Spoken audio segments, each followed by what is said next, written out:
That's really hard, isn't it? Okay.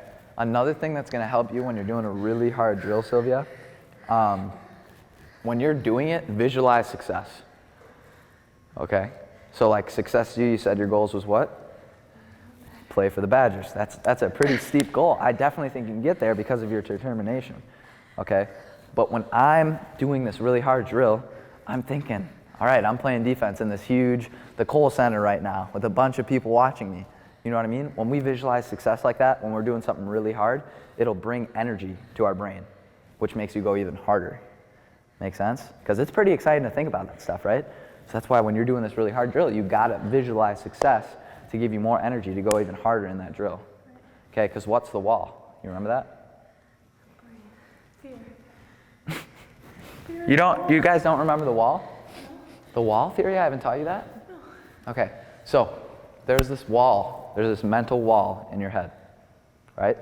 Okay, when something gets really hard, your brain is gonna go, all right, I should stop right now, right? You know that feeling when something gets really hard, or your brain's like, okay, let's be done.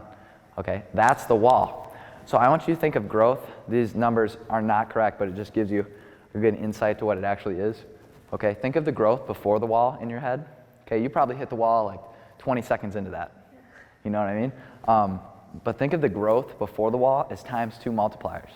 Like, yeah, you're still gonna get better before the wall, but think of the growth after the wall as times 10 multipliers. So what one's really important? After the wall, the really, really hard ones.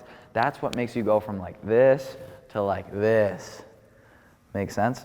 So think behind that wall, it's gold. You know what I mean? That's gold behind the wall. You got to get to that wall and plow through it. That's why these drills are really good mentally. Yeah. Make sense? So do you love the wall? Yeah. You should love the wall so then you can go right through it. Sound good? Now we're dropping the other way.